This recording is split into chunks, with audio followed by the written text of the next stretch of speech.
what you're looking for. It's me, the LP. It's a style.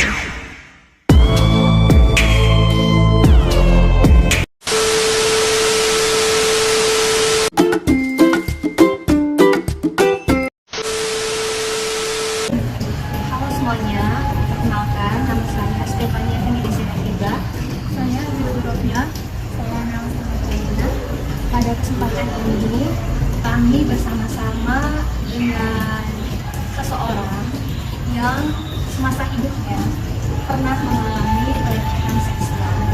Nah, untuk mengetahui lebih detailnya tentang bagaimana pelecehan seksual ini terjadi, bagaimana kemudian korban pelecehan seksual ini mampu bangkit, melupakan masa lalunya yang kelam itu, berdamai dengan kenyataan dan melanjutkan hidupnya, maka untuk tidak memperpanjang kata lagi, kita langsung bertanya ke narasumbernya.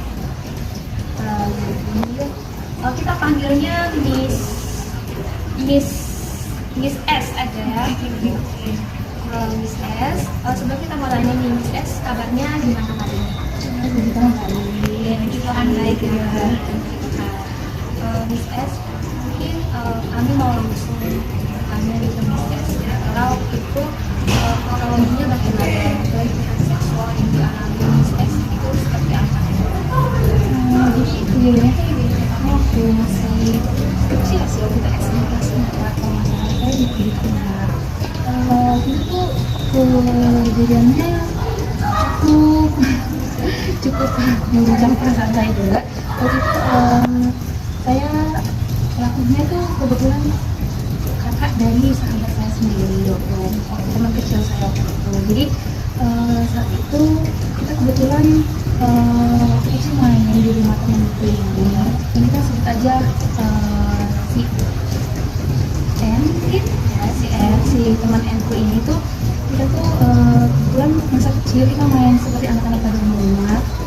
Kita main rumahan waktu itu. Kebetulan saya berperan sebagai istri dari kakaknya, dan kakaknya ini tuh melakukan pelecehan seksual saat itu kejadian itu. Jadi kita kakak saya dan si N teman saya ini tuh kita pisah ruangan saat itu. Nah, saya dan si pelaku kejahatan seksual ini tuh duduk di sofa yang sama saat itu. Terus karena kebetulan waktu itu saya masih kecil dan si pelaku ini sudah SMP kalau nggak salah waktu itu, dia tuh memaksa saya untuk duduk di pangkuannya.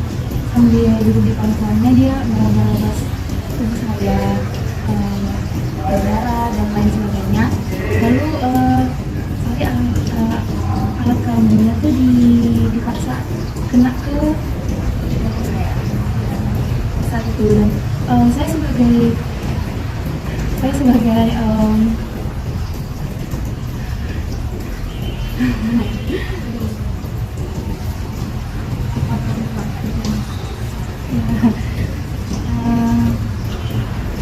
korban waktu itu tuh juga nggak bisa apa-apa ya.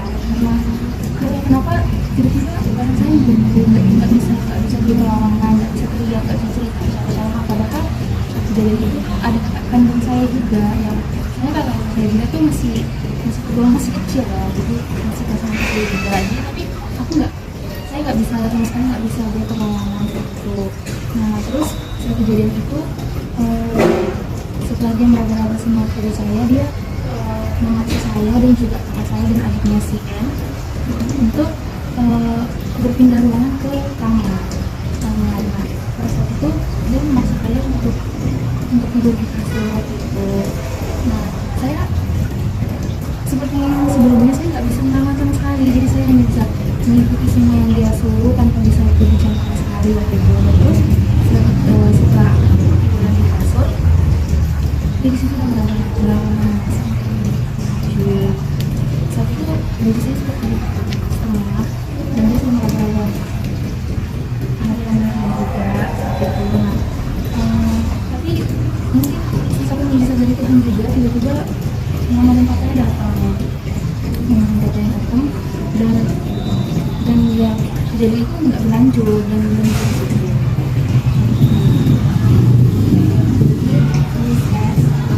saat itu kan kondisinya terus Miss S sama kakaknya Miss S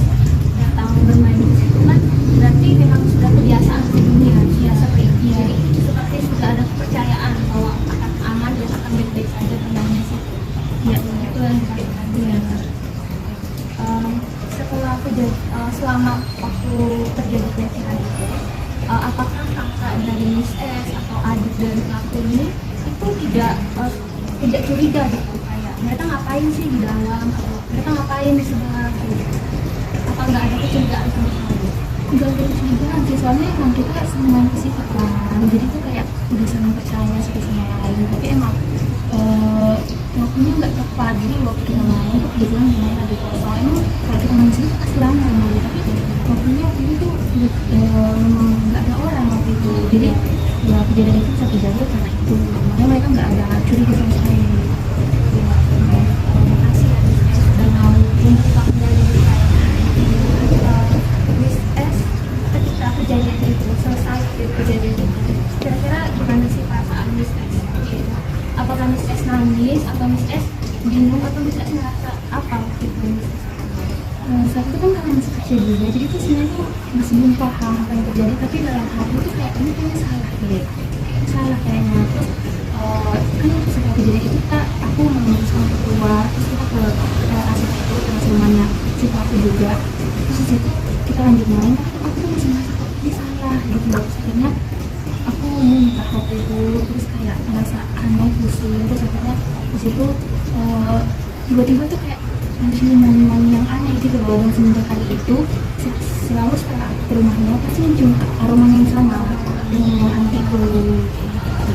Pada saat Miss S minta itu muntah di rumah pelaku. Iya, di rumah pelaku. Lalu tanggapannya pelaku sama kakaknya Miss S dan teman sahabatnya Miss S itu seperti apa? Apakah mereka kayak bertanya kayak kamu kenapa atau gimana?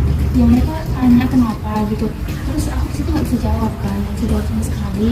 Terus karena emang dari kecil tuh emang aku tuh sakit sebenarnya, jadi tuh kakakku bilang oh mungkin dia lagi dibawa kurang sih saat itu, jadi aku diantar pulang sama kakak.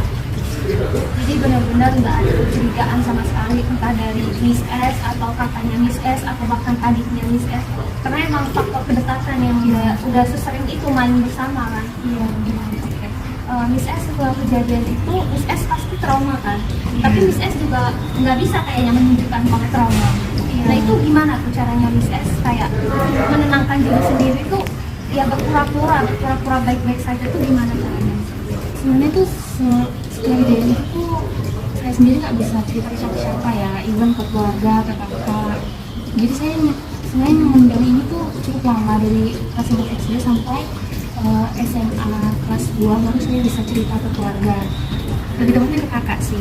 Nah terus gimana cara saya untuk memendam perasaannya tuh gimana ya, mungkin dengan kedekatan keluarga sih. Kayak keluarga itu meskipun mereka tidak tahu, mereka tuh kayak peduli sama saya, kayak setiap hari yang saya lalui pasti keluarga tuh kayak nanya gimana harinya, meskipun sebenarnya saya sedih juga, tertekan, terus trauma sama kejadian itu, tapi karena adanya keluarga yang selalu support, terus juga selalu menanyai kabar saya meskipun mereka nggak tahu apa yang saya alami, itu bisa menjadi kekuatan untuk saya. Dan juga faktor Tuhan sih, karena saya mengandalkan kayak gimana pun tuh Tuhan selalu ada untuk saya, jadi itu sih yang membuat saya kuat sih.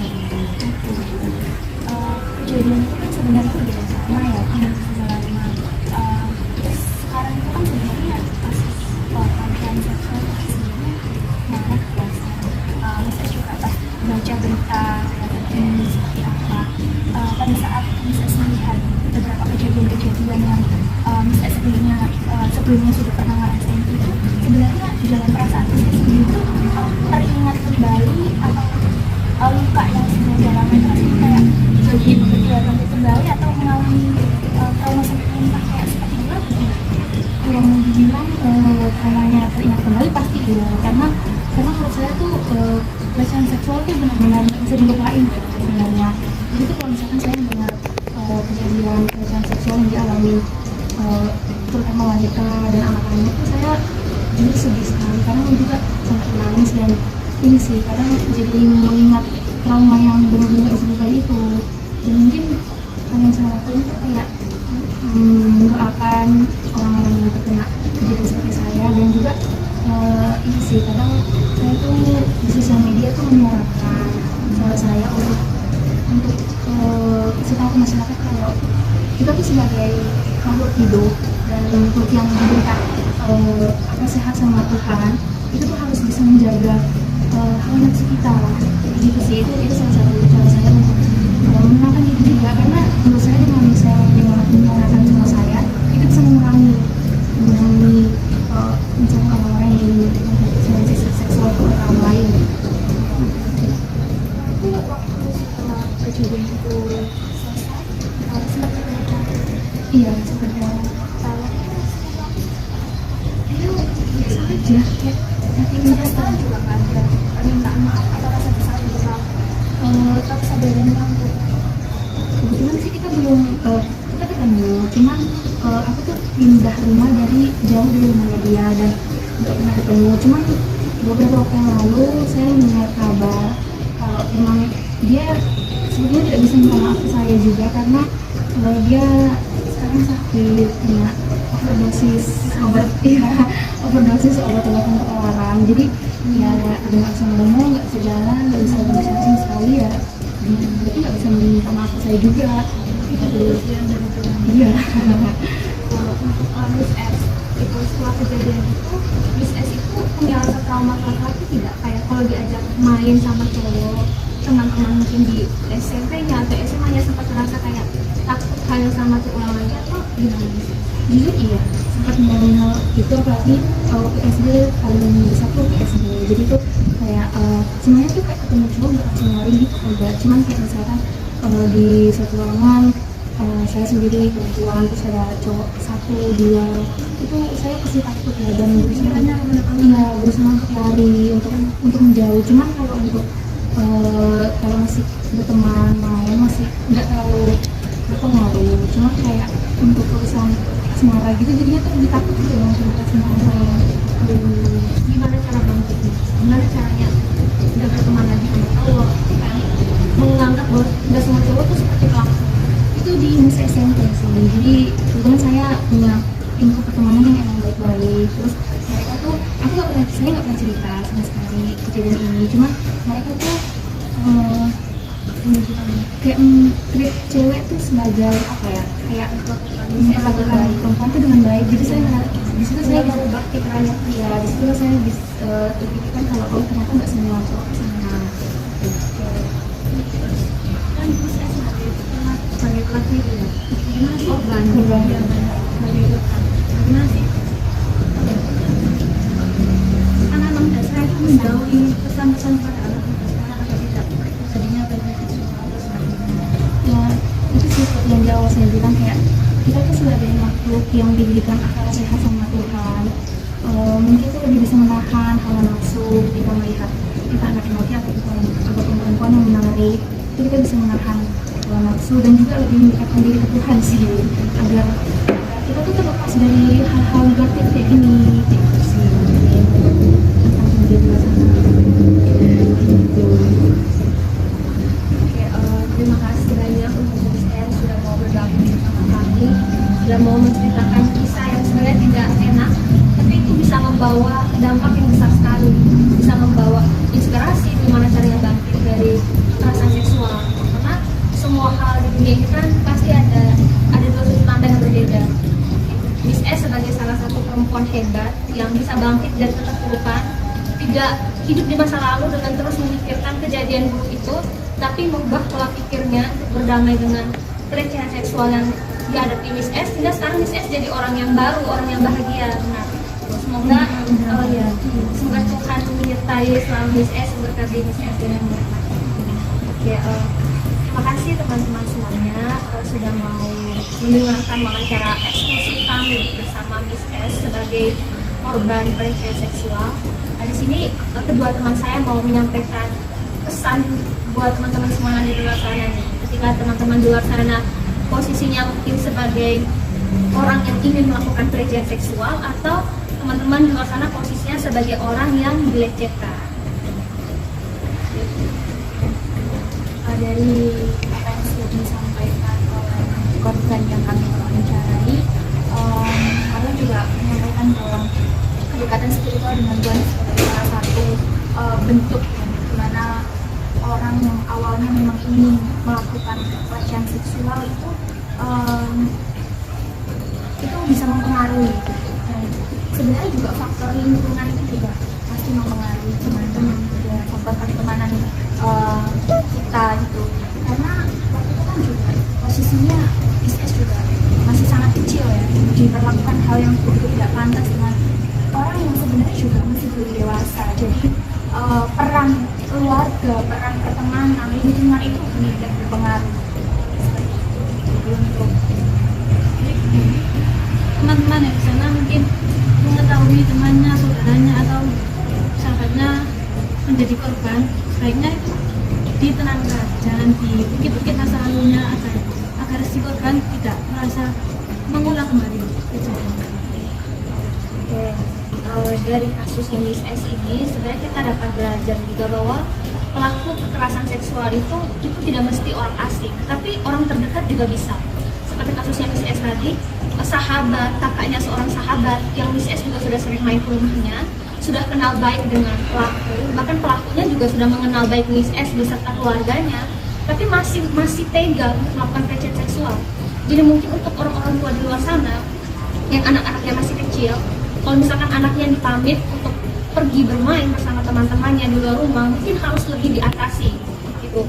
Jadi lebih waspada gitu. Bukannya kita mau berpikiran buruk ke orang lain, tapi kan kadang kata orang kejahatan itu terjadi karena adanya kesempatan gitu. Jadi untuk mencegah hal-hal seperti itu, sebaiknya anak yang masih di bawah umur, anak yang masih belum bisa menjaga dirinya sendiri itu jangan dibiarkan untuk main di luar rumah tanpa pengawasan orang tua.